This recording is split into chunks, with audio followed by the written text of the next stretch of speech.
Nuestro planeta está lleno de vida desde la montaña más alta hasta lo más profundo del océano. Hay vida por todas partes. Pero, ¿cómo comenzó? ¿Cómo surgió la vida en lo que una vez fue un planeta exánime? Creo que esa es una de esas grandes preguntas. Quiero decir, a la gente le gusta saber de dónde vienen y cómo han llegado hasta donde están. La ciencia actualmente espera ser capaz de responder a esta antiquísima pregunta. Se han hecho enormes progresos y algunos de los principales científicos del mundo están investigando teorías extraordinarias. Algunos proponen que la vida surgió de una piscina volcánica.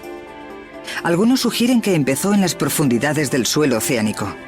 Y otros creen que se desarrolló en la oscuridad del espacio. Es el momento de trabajar intensamente en este campo del origen de la vida, porque ahora tenemos la seguridad de que hay maneras científicas de tratar el problema, pero que todavía quedan muchas preguntas sin responder. Queremos saber qué hay en nuestro planeta, queremos saber qué hay allí fuera en el universo. No podemos remediar el sentirnos fascinados por ello. Un primer paso para entender cómo empezó la vida es intentar averiguar dónde comenzó. Durante generaciones se asumió que la vida comenzó en la Tierra. Después, en el año 1903, el químico sueco Svander Arrhenius sugirió una disparatada idea: la panspermia. Su teoría consiste en que la vida se creó en el espacio o en otro planeta, y que las semillas de la vida se dispersaron por nuevos mundos.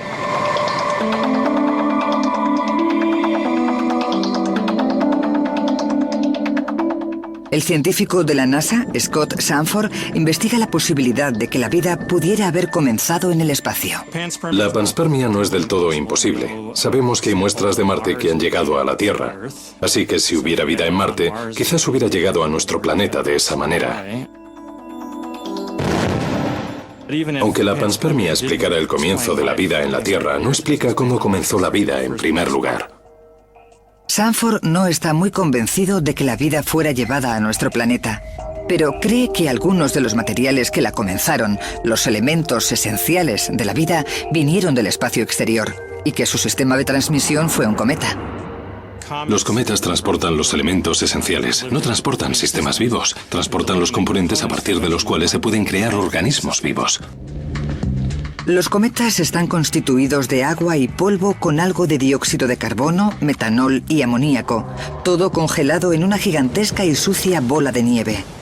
Sanford cree que también contienen pequeñas cantidades de compuestos orgánicos, algunos de los elementos esenciales de la vida. Sin embargo, hay un problema: ¿cómo llegaron hasta allí? Estos elementos esenciales casi siempre los reúnen los seres vivos. Son moléculas complejas de carbono como las proteínas, los carbohidratos y los ácidos nucleicos. Así que, ¿cómo fueron a parar a un cometa? Resolver este misterio es el primer paso para entender esta teoría sobre el origen de la vida. Sanford piensa que las condiciones de los cometas podrían llevar a la formación de esas moléculas orgánicas. Para probar esta idea, lleva a cabo un experimento. Su primera tarea es recrear la temperatura que hay en el espacio, el lugar por donde viajan los cometas. Tiene que lograr alcanzar una temperatura aproximada de menos 268 grados centígrados. Para tener una idea de lo fría que es dicha temperatura, mirad lo que le ocurre al aire cuando se congela por debajo de los menos 185 grados centígrados. Es básicamente aire líquido. Puedes demostrarlo cogiendo un globo, por ejemplo, que es simplemente aire contenido. Cuando Sanford coloca el globo en el nitrógeno líquido, el aire de su interior se congela y algunos de los gases se vuelven líquidos. Y después, cuando lo saco, el globo está desinflado. Pero cuando se calienta, su interior vuelve a convertirse en gas y el globo se vuelve a hinchar. Esto ocurre porque el nitrógeno líquido está a una temperatura muy baja, de manera que si pusiéramos este nitrógeno en esa máquina, se convertiría en algo sólido. Este nitrógeno líquido tan frío como está es completamente tropical en comparación con las temperaturas con las que normalmente trabajamos cuando hacemos este tipo de simulaciones de laboratorio. ¿Se ha pinchado? Sanford introduce en su simulador de cometas sustancias encontradas en los cometas reales, tales como amoníaco, dióxido de carbono y metanol. Inmediatamente se congelan. La muestra después se expone a la radiación de una lámpara de hidrógeno. Esto simula lo que ocurre cuando el cometa recibe radiación, por ejemplo, rayos cósmicos y rayos gamma, y después pasa cerca del Sol. La radiación y el calor pueden transformar simples moléculas en una serie de compuestos orgánicos que pueden ser desde proteínas hasta aminoácidos. Y Sanford descubre el secreto de cómo ocurre esta transformación. Algunos cometas pasan alrededor del Sol formando órbitas elípticas. Cuando están lejos del Sol, las moléculas que han sido irradiadas están completamente unidas. Se congelan formando un pedazo sólido de hielo, pero cuando se acercan al Sol se calientan y las moléculas tienen la posibilidad de moverse y reaccionar. Si empiezas a calentar el hielo, se empieza a mover un poco y empiezan a encontrarse el uno al otro y reaccionan, pero no reaccionan con su socio preferente, aquel que les daría una mayor estabilidad, sino que reaccionan con el que tienen más cerca. Son una especie de matrimonios de conveniencia. Y como resultado, la química resultante no es el tipo de química que piensas cuando empiezas en el laboratorio de la universidad. Sanford muestra cómo los elementos esenciales de la vida se pueden crear en un cometa, pero cómo descendieron a la superficie terrestre. Un cometa puede llevar material a la superficie de un planeta de varias maneras. Por supuesto que una sería si el cometa chocara contra el planeta, pero es una forma bastante destructiva de hacerlo.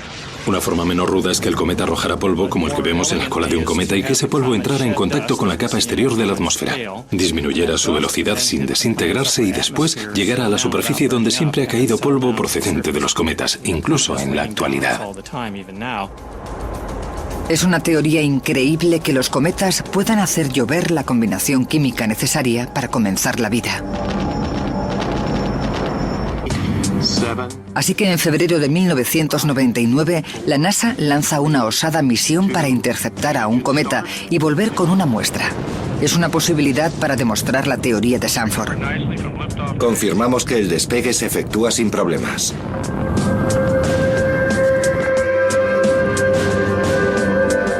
Tras 5 años de vuelo, la sonda, llamada en clave Stardust, alcanza su objetivo, un cometa conocido como Bill 2. Las partículas de polvo de la cola del cometa caen en un panal recolector relleno de un aerogel diseñado para ello. La muestra inmovilizada en el aerogel está sellada en el interior de la cápsula de retorno. 2 años después, en 2006, se estrella contra la atmósfera terrestre y aterriza forzosamente en el desierto de Utah. La cápsula del Stardust sobrevive al viaje y un equipo de científicos la abre para examinar su contenido. Para su satisfacción, la misión ha sido todo un éxito. El aerogel en el interior del recolector está salpicado de diminutas partículas de polvo del cometa. Cuando los científicos de la NASA analizan el polvo, descubren una amplia gama de complejos químicos orgánicos, entre los que se incluyen aminos e hidrocarburos.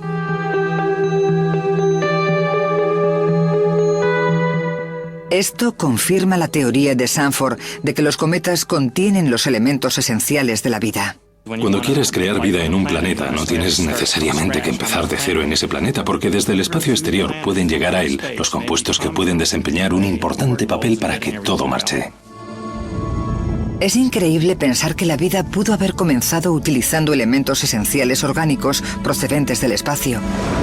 Pero un científico británico piensa que la vida se creó a bordo de un cometa. ¿Significa eso que todos descendemos de una forma de vida alienígena? La búsqueda para averiguar cómo y dónde comenzó la vida ha intrigado a los científicos durante generaciones. Chandra Wickramasinghe, profesor de astronomía en la Universidad de Cardiff, está de acuerdo con que los cometas tuvieron que ver con el nacimiento de la vida, pero además piensa que la vida en sí misma comenzó en un cometa. Los cometas son el mejor lugar en el que se puede crear vida.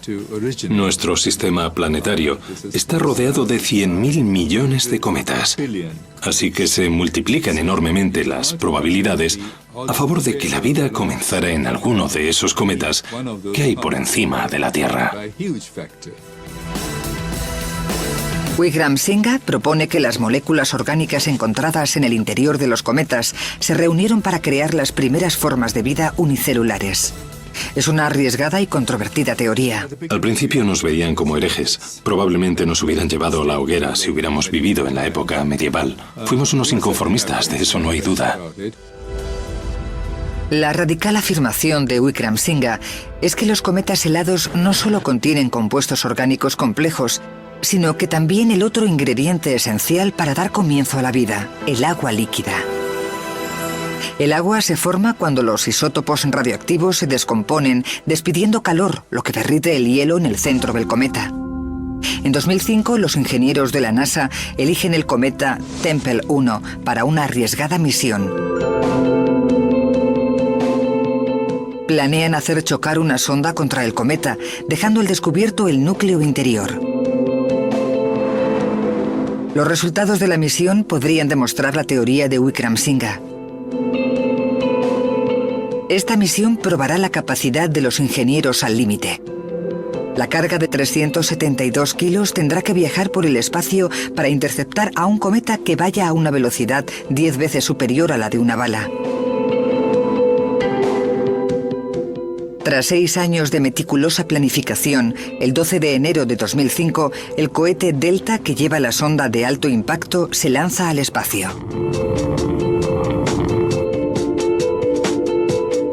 Tras un viaje de unos 432.000 kilómetros, el objeto que tiene que impactar, con un tamaño similar al de un pupitre, se separa de la nave madre y se precipita hacia el cometa. Impacta directamente contra él.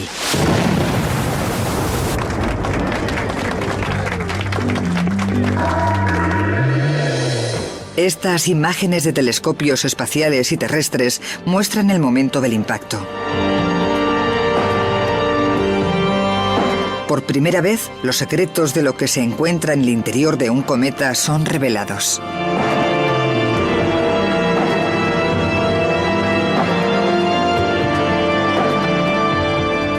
Desde una posición elevada en el espacio, el telescopio espacial infrarrojo Spitzer analiza las señales únicas emitidas por los compuestos de polvo de cometa recogidos.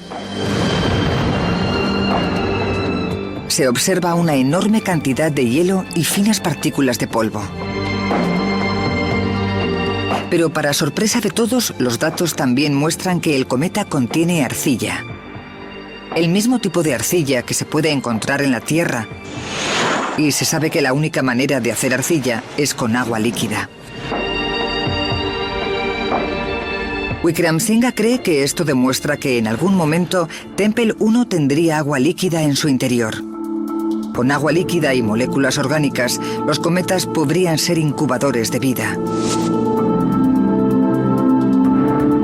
Los cometas como Tempel 1 podrían estar llenos de microorganismos listos para sembrar vida por toda la galaxia. Aquí en la Tierra estamos conectados con un cosmos mucho más grande.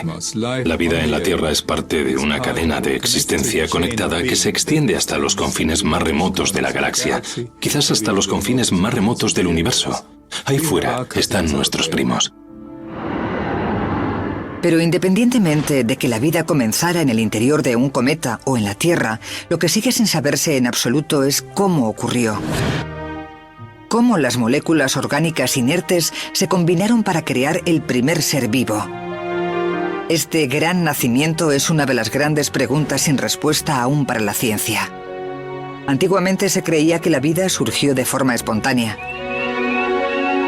Una rana pudo surgir del agua estancada o las moscas de la comida pasada. En el siglo XIX, Charles Darwin propuso que quizás la vida surgió de una vez hacía muchos millones de años.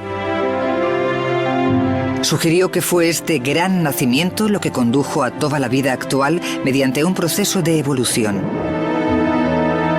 Partiendo de la forma de vida más simple, evolucionaron criaturas cada vez más complejas. A medida que surgen más especies, se forma una nueva rama en el árbol de la vida. Y si nos remontamos al pasado, podemos ver a nuestros ancestros. Los científicos proponen que toda la vida en la Tierra desciende de un único organismo microscópico, algo que se conoce como el último ancestro común. Entender este antiguo microorganismo nos ayudará a los científicos a descubrir los secretos del gran nacimiento. Pero, ¿cómo se pueden desglosar más de 4.000 millones de años de evolución? Una buena manera de empezar es con los fósiles. Martin van Kranendonk es un geólogo con la buena suerte de vivir en Australia, el hogar de algunas de las rocas más antiguas del mundo.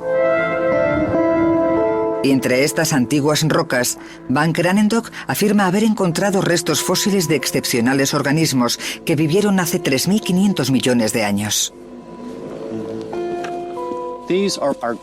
Estos son nuestros tatarabuelos y tatarabuelas.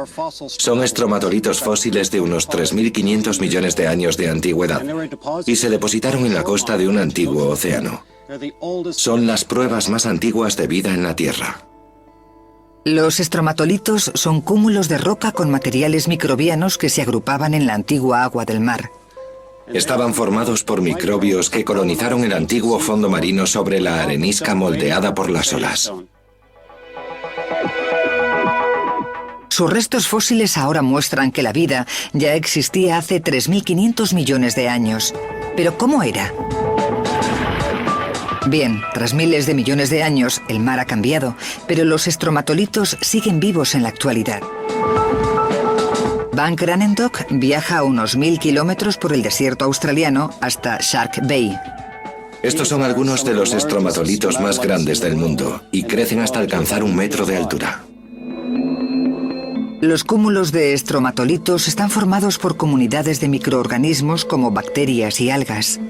Se unen mediante finos sedimentos para formar capa sobre capa de roca. Viviendo en montículos, los microorganismos realizan un proceso llamado fotosíntesis. Utilizando la energía de la luz solar, convierten el dióxido de carbono y el agua en energía y durante el proceso desprenden oxígeno. Pero aunque los estromatolitos se remonten a 3.500 millones de años atrás, los científicos creen que siguen sin ser el primer paso en la creación de la vida. Para encontrarlo, tenemos que viajar aún más lejos en el tiempo. Hasta ahora no existen muestras de fósiles de este antiguo periodo, pero hay una científica que piensa que puede descubrir cómo eran estas primeras formas de vida. Se trata de una búsqueda que la llevará a uno de los lugares más remotos de la Tierra. Se calcula que hay aproximadamente unos 3.000 millones de especies diferentes de microorganismos en la Tierra, pero hasta la fecha se han descubierto menos de un 1%. Intentando encontrarlas se encuentra la bióloga de la NASA, Lynn Rothschild. Lo único que hay que hacer es mirarlos por un microscopio y ya se ve lo increíbles que son. Cuando tenía 8 años, los miré con microscopio y fue todo un flechazo. Me di cuenta de que son un paso totalmente crucial para estudiar la evolución, y esta es la dirección que seguí en mi propia investigación. Así que logro divertirme a la vez que estudio algo muy importante. Rothschild viaja 4.260 metros sobre el nivel del mar hasta el altiplano en el sur de Bolivia. Es un paisaje hostil en el que la temperatura normalmente desciende a menos 20 grados centígrados. También cuenta con uno de los niveles más altos de radiación ultravioleta registrados en la Tierra. Pero podría ser el lugar perfecto para encontrar alguna relación con el microbio que hizo nacer la vida en la Tierra, el último ancestro común. Desde aquí arriba, en los Andes bolivianos, este parece el último lugar en el que buscaríamos vida. Pero hemos encontrado organismos que probablemente sean los organismos más antiguos de la Tierra. Quizás sean los más similares al último ancestro común. Rothschild registra la Tierra en búsqueda de microbios que vivan en condiciones extremas. Resulta que estos microorganismos, llamados extremófilos, podrían estar íntimamente relacionados con las formas más primitivas de vida. Hay que ir a lugares extraordinarios para encontrar ecosistemas que sean solo microbianos. Espero que esos organismos demuestren ser muy antiguos, en otras palabras, que estén mucho más cerca de nuestro último ancestro común de lo que estamos tú o yo. La próxima parada para Rothschild es un paisaje de barro hirviendo. El vapor caliente, calentado por superficiales cuerpos de magma, sale disparado del suelo. Los calientes géiseres como este ya existían en el origen de nuestro planeta, así que Rothschild espera encontrar vida en estas condiciones tan extremas. La primera forma de vida común de la que descendemos todos vivió en temperaturas muy elevadas. Rothschild trabaja meticulosamente anotando la temperatura y la posición exacta de cada muestra que toma. Un gran reto para los científicos al intentar entender cómo comenzó la vida es que incluso los microorganismos más básicos vivos en la actualidad siguen siendo increíblemente complejos. Cuando la observamos con microscopio, la intrincada complejidad de una célula resulta clara.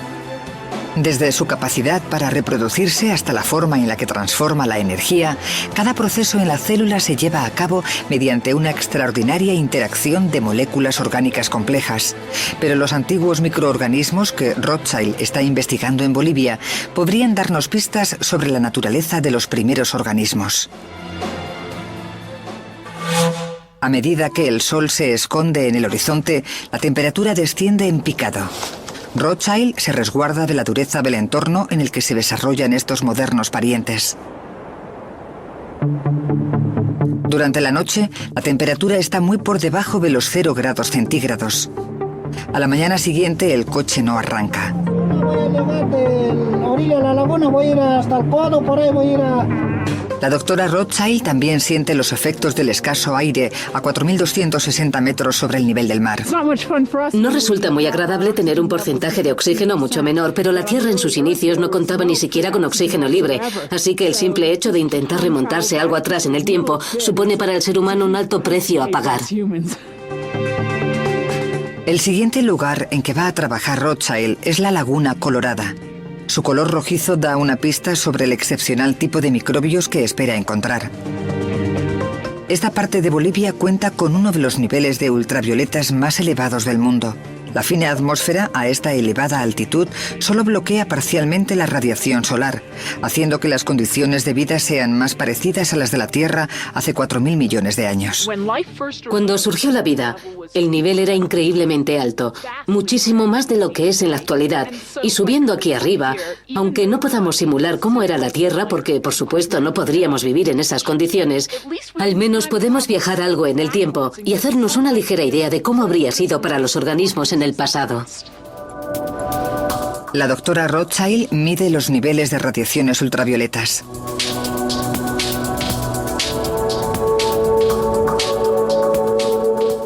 Estos resultados son increíbles. Estamos en pleno invierno y ya contamos con altos índices de radiaciones ultravioletas. Y estoy segura de que a mediodía van a ser aún más elevados. Es totalmente increíble. Los niveles aquí pueden llegar a ser el doble de la media de la playa de California.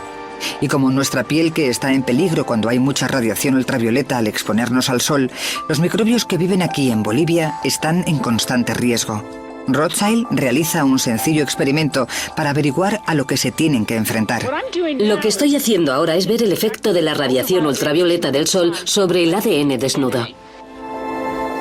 El ADN desnudo es una solución que contiene moléculas de ADN desprovistas de cualquier tipo de protección de la célula que normalmente la rodearía. Y después lo que voy a hacer es cerrarlo y dejarlo al sol durante unas horas. Tras solo 2 horas de exposición ultravioleta, las moléculas de ADN muestran graves daños. Los niveles ultravioletas en los comienzos de la Tierra serían aproximadamente 100 veces superiores a los actuales. Muchos científicos piensan que nuestro último ancestro común tuvo que vivir en la profunda oscuridad del océano o enterrado bajo el suelo para protegerse. Pero aquí los microbios lograron sobrevivir. Su pigmentación rojiza les ayuda a proteger su ADN. Es como el bronceado en verano que nos protege. Estos organismos producen una pigmentación roja. Pero aunque sabemos que las radiaciones ultravioletas son muy dañinas para el ADN de todos los organismos vivos, también podemos decir algo a su favor. Las radiaciones ultravioletas podrían haber contribuido en el desarrollo de la evolución. Puede que incluso hayan desempeñado un papel en el gran nacimiento y en la evolución del último ancestro común. La radiación ultravioleta produce mutaciones. No todas las mutaciones son malas. Sin las mutaciones no habría existido la evolución. Se necesita cambiar el material genético para tener cambios en los organismos, y nuestro mundo en la actualidad sería muy diferente si nada hubiera cambiado nunca. Nosotros mismos no estaríamos aquí.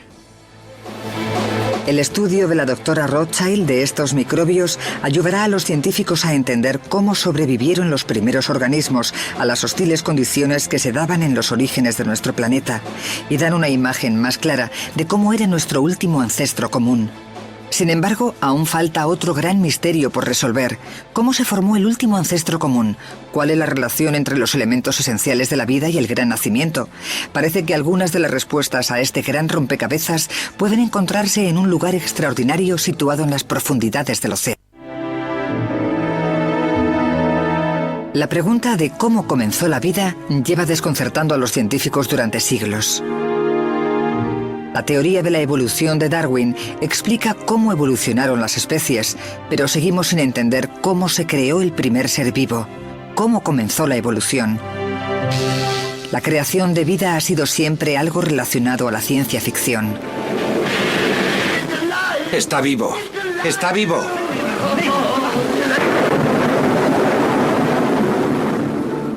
Más tarde, en 1953, un arriesgado experimento dio comienzo a las modernas investigaciones científicas sobre el origen de la vida. Stanley Miller intenta recrear las condiciones de la Tierra primitiva cuando los científicos piensan que comenzó la vida. John Chalmers era socio de Miller y ahora trabaja en su laboratorio. Stanley fue el primero en tener un programa de investigación centrado en los orígenes de la vida. Esto cambió el planteamiento sobre el origen de la vida, desde la mera especulación hasta un programa de investigación. Desde la época de Darwin se ha aprendido mucho sobre cómo era el planeta hace 4.000 millones de años. Fue una época extraordinariamente violenta. La Tierra se acababa de formar y era constantemente bombardeada por meteoritos, asteroides y cometas. La atmósfera era muy distinta a la que estamos acostumbrados en la actualidad. El experimento de Stanley Miller recrea estas condiciones en el laboratorio. Los frascos contienen lo que Miller cree que fueron los componentes clave en la atmósfera primitiva: metano, amoníaco e hidrógeno. El agua caliente representa el océano primitivo. Pero el componente clave fue una especie de relámpago tipo Frankenstein. Se trata de una simulación de las tormentas eléctricas que habrían acechado nuestro joven planeta. Miller comenzó el experimento y al día siguiente, cuando volvió al laboratorio, se quedó muy sorprendido. El líquido de uno de los recipientes había cambiado de color y cuando analizó la sustancia encontró algo muy significativo. Estaba repleta de sustancias químicas llamadas aminoácidos, lo que los biólogos y los químicos llaman los elementos esenciales de la vida. Por supuesto que son muy importantes, porque toda la vida terrestre está formada por aminoácidos. El experimento de Miller mostró cómo simples moléculas se pudieron transformar en los elementos esenciales de la vida. Pero estos elementos esenciales siguen estando muy lejos de cualquier tipo de vida. ¿Cómo crearon estos supuestos elementos esenciales la vida?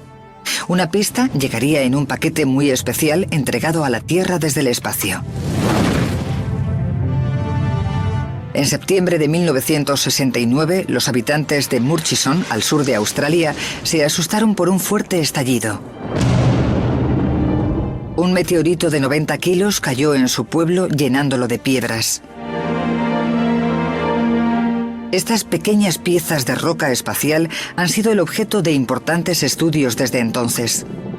Dave Dimmer, en la Universidad de California, Santa Cruz, intentó hacerse con una muestra. Hubo un rayo de luz en el cielo y un fuerte estruendo, y unos minutos más tarde, las piedras o el meteorito empezaron a caer por todo Murchison, Australia. Se percibía un extraño aroma en el aire. Dimmer extrae un compuesto de este pequeño trozo de meteorito que tiene el mismo aroma. Cuando huelo esto, estoy oliendo un aroma que tiene 4.570 millones de años. Esa es la edad del sistema solar. Actualmente es el aroma más antiguo sobre la faz de la Tierra, mucho más que la superficie terrestre por unos 500 millones de años, y lo estoy oliendo. Es parecido al olor de una colilla o de un calcetín sucio. El olor le dio al profesor Dimmer la pista de que el líquido que había extraído del meteorito estaba lleno de sustancias químicas orgánicas. Cuando tomó este fragmento y lo puso bajo el microscopio, vio algo extraordinario. Vemos pequeñas y hermosas vesículas brillantes que parecen tener el tamaño adecuado de una célula bacteriana o de células más grandes. El extracto del meteorito contenía moléculas que eran capaces de formar diminutas burbujas o vesículas. Estas vesículas parecían la membrana exterior de un pequeño microbio. Algunos de los compuestos eran capaces de formar estructuras con membrana, hermosos compartimentos pequeños como células, y entonces propusimos que esta sería una forma en la que podrían haber surgido las primeras células con membrana en los comienzos de la Tierra a partir de estas moléculas. Quizás estos compuestos procedentes del espacio fueran los primeros pasos en el camino de la vida. Pero para formar membranas, estas moléculas necesitaban haber estado en agua y en la concentración adecuada. Una idea sobre cómo pudo ocurrir es que cayeran cerca de un geyser en una piscina volcánica caliente. Mientras las gotas de agua se evaporan, las moléculas empiezan a concentrarse cada vez más y forman diminutas vesículas. Quizás estas células unidas con membrana procedentes del espacio fueran los primeros pasos en el camino de la vida. Se trata de la transformación de sustancias químicas inertes en la primera célula viva. Me resulta completamente lógico pensar que este habría sido un proceso común en la formación de los compartimentos y que habría sido el primer paso hacia la vida celular. Pero una simple membrana con forma de burbuja sigue estando muy lejos de ser algo vivo. Los científicos aún tienen que averiguar cómo todos los complejos componentes que constituyen una célula se reunieron para crear el gran nacimiento. En esta ocasión, la respuesta procede de un mundo perdido que no ha sido descubierto durante casi 4.000 millones de años. En 1977, un equipo del Instituto Oceanográfico Woods Hole estaba buscando señales de actividad volcánica en el fondo marino, a unos 2.438 metros bajo la superficie del océano.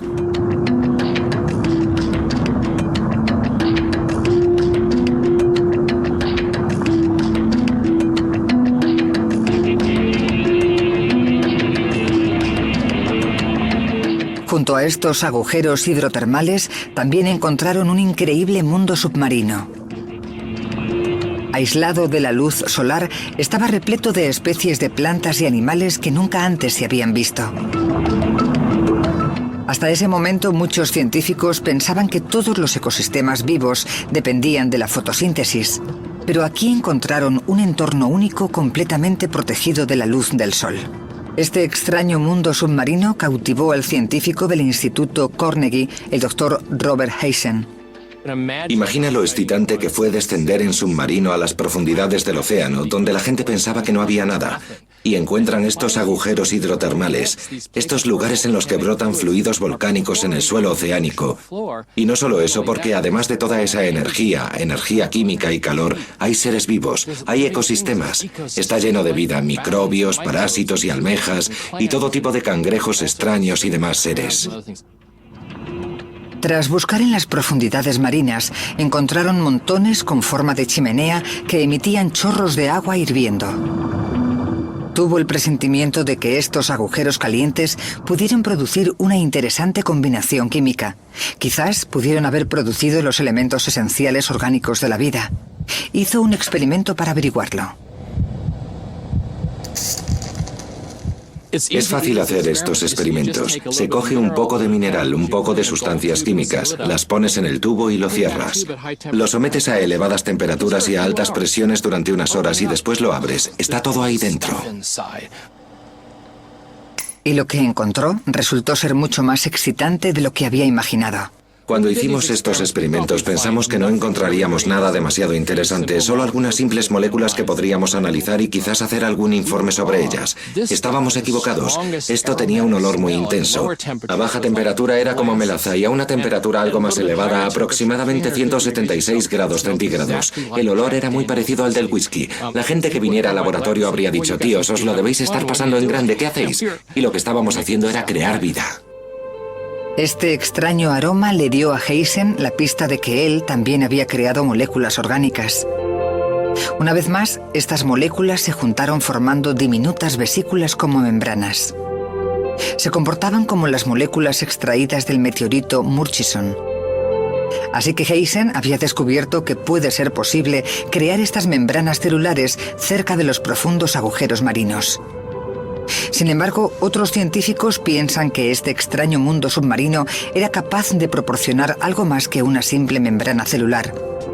Creen que estos cálidos agujeros fueron donde todos los componentes del origen de la vida se reunieron. Para que se produjera el gran nacimiento, los científicos piensan que se combinaron algunos elementos esenciales. Por ejemplo, la vida necesitaba un contenedor que vino en forma de membrana. Necesitaba alguna forma de reproducirse. En la actualidad, ese proceso se logra mediante una extraordinaria cadena de moléculas orgánicas, el ADN. La vida también necesitaba un motor, un proceso químico llamado metabolismo que convierte el combustible en energía útil. De acuerdo con el doctor Michael Russell, en el Jet Propulsion Laboratory de la NASA, el metabolismo llegó primero.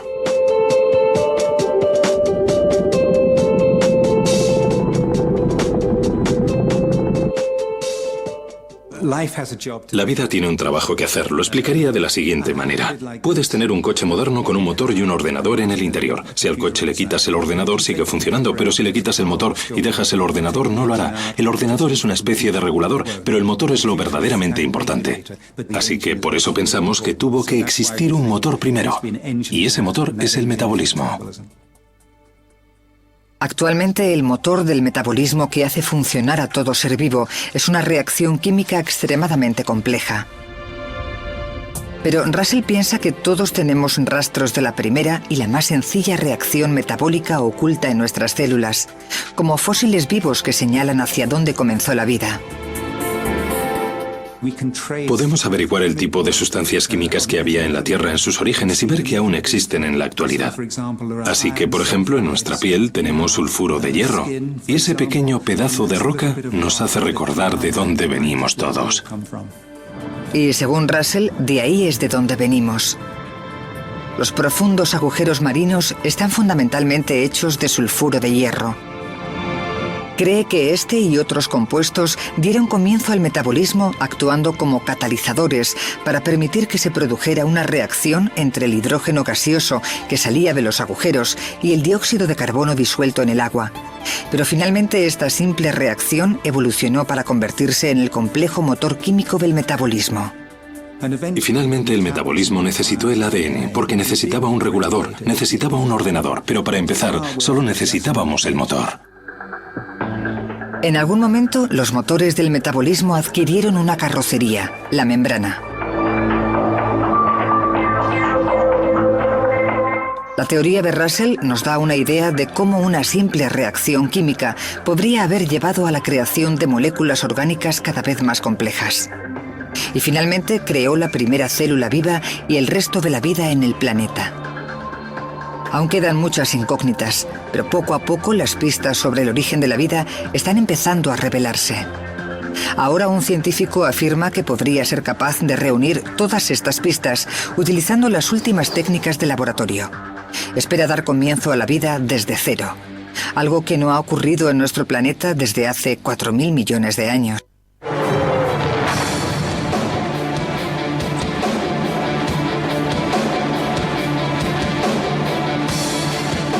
Los científicos se están esforzando por responder a la gran pregunta de cómo comenzó la vida.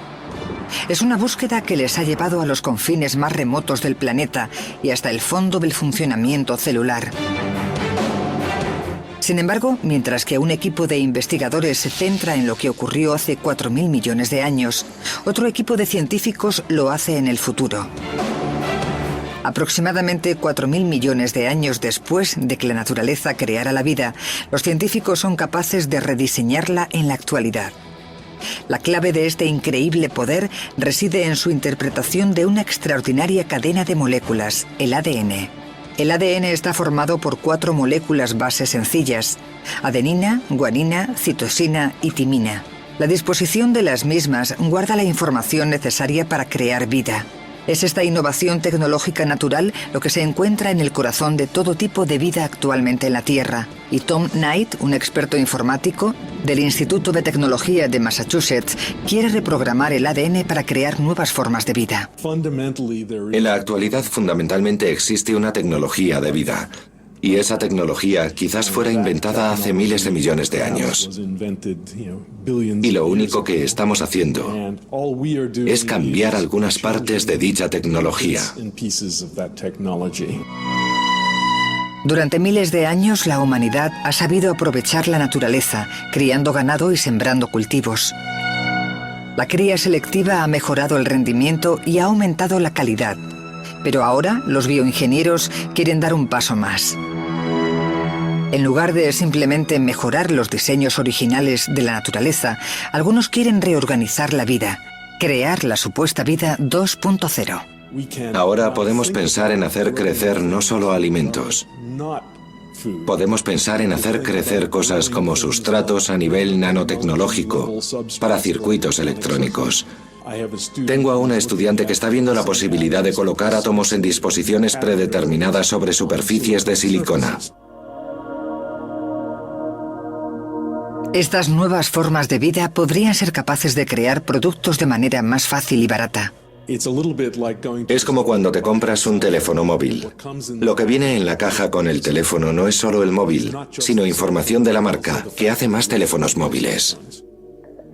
Reorganizar la biología traerá una nueva era de interesantes posibilidades, pero también llena de nuevos riesgos y responsabilidades. Y este es el sorprendente resultado. Cualquier novedad biológica que se produzca y se libere en el medio ambiente podría tener consecuencias impredecibles. Una fábrica de vida con la capacidad de autorreproducirse podría ser imparable. La ciudad está en peligro. Pero al menos de momento esta pesadilla está muy lejos de la realidad, porque a estos nuevos organismos les falta mucho para abandonar el laboratorio. Así como la esperanza de crear nuevas formas de vida, los bioingenieros le están dando a la ciencia la oportunidad de explicar el misterio del gran nacimiento. En vez de tener que atacar el problema desde el comienzo, utilizando la química básica, o desde arriba, desmarañando toda la evolución, los científicos ahora pueden usar la tecnología de la bioingeniería para intentar reunir los elementos esenciales de la vida y crear una célula viva. Jack Szostak, de la Escuela de Medicina de Harvard, es un experto en la materia. Tenemos la suposición de que algún día se averiguará cómo crear los elementos esenciales necesarios. Lo que ocurre si se tienen dichos elementos esenciales, cómo combinarlos, cómo organizarlos para que empiecen a actuar como una célula. Szostak y su equipo de la Escuela Médica de Harvard se han marcado el reto de construir un sistema vivo en el laboratorio. Nos gustaría entender esa transición desde la química de la creación de las moléculas hasta la forma en la que esas moléculas se combinan para crear vida. Nos gustaría crear un sistema vivo simple para intentar entender dicha transición. Los científicos creen que la vida evolucionó durante millones de años. Szostak espera usar las últimas técnicas en bioingeniería para hacerlo en un tiempo considerablemente menor. Queremos que las cosas vayan más rápido, todo lo rápido que sea posible. Y por eso estamos creando nosotros los elementos esenciales y combinándolos en el entorno adecuado. Nos gustaría que todo ocurriera en la misma escala temporal que hace años, así que tenemos que aumentar la velocidad del proceso, haciendo que sea aproximadamente 100 millones de veces mayor. Szostak espera crear una célula que funcione a partir de simples elementos esenciales. La única manera en la que lo puede hacer es reduciendo una célula a sus componentes más sencillos. Una de las cosas que ha hecho que el origen de la vida resulte tan complicado de descifrar durante décadas es que toda la vida a la que estamos acostumbrados en la actualidad es demasiado complicada. Un gran reto es crear una versión más sencilla de la compleja molécula del ADN. Szostak cree que la respuesta es el ARN. El ARN está también formado por 4 moléculas base, pero en vez de estar dispuestas en una doble hélice, el ARN solo tiene una rama. Si pensamos nuevamente en las primeras células que existieron, se podía guardar la información en el ARN. El ADN no es necesario. El objetivo de Szostak es crear una molécula de ARN que se pueda autoduplicar. Esto, en teoría, finalmente formaría parte de una célula simple capaz de duplicarse por sí misma. Si lo logra, puede que sean capaces de comenzar un proceso evolutivo. Estamos interesados en el origen de la vida, la transición desde la química hasta el comienzo del comportamiento biológico. Y para mí lo más importante en lo que tenemos que pensar en esta transición es en el comienzo de la evolución. Y una vez que la evolución pueda comenzar, cada vez se crearán células más complejas mediante el proceso de la selección natural. Finalmente, Szostak espera ser capaz de hacer evolucionar un sistema biológico sencillo que se pueda mantener y reproducir por sí mismo. Algunos podrían llamarlo vida. El trabajo de Szostak podría algún día llegar a conectar los puntos sueltos entre los elementos esenciales de la vida y el último ancestro común, y demostrar cómo las sustancias químicas inertes se pueden combinar para crear vida. Si lo consigue, será el momento cumbre de más de un siglo de investigaciones llevadas a cabo por las mejores mentes científicas. Finalmente, podríamos resolver la gran incógnita de cómo comenzó la vida en nuestro planeta.